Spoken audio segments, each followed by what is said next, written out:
These curtains, man, they always trip me out. Ladies and gentlemen, my name is Eric Kirk. I am joined by the man behind the smash hit singles, Fearless and Don't Come Looking. Jackson Dean, how are you doing today? I'm doing great, man. How are you? I'm good. So, in a world where country music kind of just seems to be blurring the lines in between genres, you just can't really keep it in a box. You seem to be staying in country music's roots. Was growing up near the bluegrass scene in Baltimore kind of what's kept you close to country music origins? I think where I grew up is incredibly influential to the vibe and all the sounds coming out of the speakers that my name is associated with for sure. There's a very cool little country scene in Southern Maryland and Western Maryland a little bit, but like the folk scene, like you were saying, in Baltimore is really cool. Growing up there, man, you're in the middle of Baltimore, DC, and Annapolis, and it's just like so many different worlds colliding right there. And there's a lot of different influences happening. And I've been thinking about that a lot lately and how to talk about it, of like there's a lot of different vibes and a lot of different kinds of music that make people like us, man. I think people that really like music just love music, and good stuff is good stuff, you know. But in terms of it being put in a box, yeah, the lines are blurred. They've been blurred for a while now, man. Like everybody's doing what they want to do, you know. At least that's what I'm doing. I'm working from passion. I'm not eh, I don't want to do what everybody else is doing. I want to make something singular.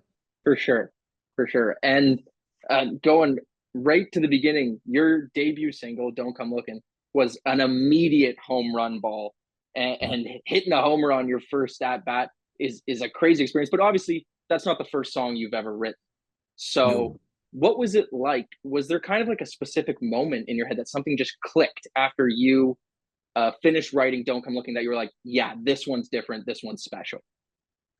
I do. I was at Luke Dick's studio over at his house in East Nashville, and that's just he and I. We had written one beforehand. Actually, the first one that we wrote together was me, him, and Stephen Wilson Jr., who is absolutely phenomenal artist. Anyway, but it was the first one that we wrote that was like, okay, well that's awesome, you know. And then kind of after that, everything else started coming to it. So it's funny, DCO kind of was the first of the first half of Greenbrook because that was done in two parts. That was done fairly quickly when I got to Nashville. But yeah, we kind of just like looked at each other, we were like, okay, let's make it good, you know. Yeah. That song changed my life, man. That one took me around the world, you know. That one has done a lot for me and my family, you know. And I'm very Mhm. grateful. And then from the song that started it all and Don't Come Looking, you teamed up with Luke Dick again on your hit Fearless. Mhm. Uh, have you kind of found your approach to writing change at all while working with Luke? And with some back to back hits, are we starting to see the forming of like a Shaq and Kobe type relationship here? Can we expect some more on the horizon? Oh yeah. Oh yeah. No, ever since I met Luke, we were just like, you want to get down, I want to get down. Let's make some cool stuff happen here. And like I want to cut loose. He wants to cut loose and make really good stuff. And um he's an incredibly deep thinker and incredibly intelligent man, and I admire that. You know, he's definitely been like sensei is a strong word, but that's really what it's been like, you know. Like I was writing songs by myself for years before I came down here, and resented the thought of ever writing a song with another human being for so long. And then I did it and I was like, oh, I understand now. And he's pulled so much out of me, and just pulled some people just extract things out of you. You know, he does a really great job at that with me. And I love the man deeply. He's he's the bomb diggity. The stuff that makes you go, oh man, come on, you know, just like Keep it coming. You guys are making some wicked tunes together. So, speaking of going around the world, you will be taking the stage at Boots and Hearts this year, right before some legends in Matchbox 20, and Thomas Rhett on the Saturday. How excited are you to head up to Burroughs Creek and take the stage at Canada's biggest country music festival? Dude, I've been hearing about this festival for like the last 3 years, man.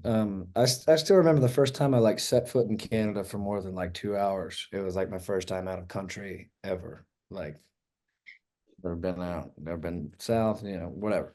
So I've been hearing about this thing for like 3 years now, and I'm very excited. The boys are very excited. We love coming up there. We've had some really great times in Canada. Um, but yeah, I've driven past where it's held like 2 or 3 times, and I'm just like, oh, so that's where it is. But no, we're very excited, man. We're very excited. I love it. And you've already been up to Canada and stuff, but Boots isn't going to be your only stop in Canada this year, as you got a couple stops in Vancouver and Saskatchewan. What are you looking forward to most, kind of just in your time in Canada and around? We've been covering this song since Roanoke, which was probably about a year ago. Fred Eagle Smith? Yep. That record of his, 6 Volts, has been very influential. We've ridden across the country to that record. Like, just is we used to warm up to trucker speed.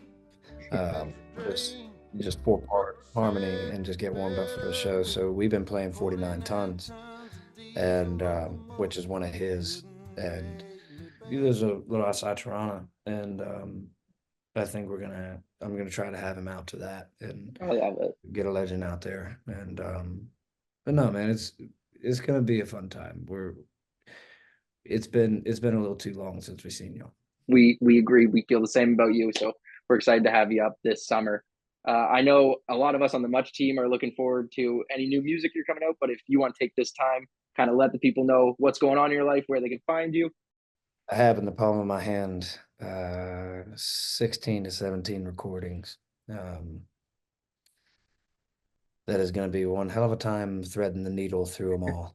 Um, but they're very exciting recordings, and they're just there's it's coming. So I'll say that about that. It's coming. But yeah, baby, coming to a town near you. Love it. Awesome. Well, thank you so much for taking the time, Jackson. Absolutely. Thanks for the interview, man. And we'll see you this summer at Boots. Yes, sir. I'll see you there.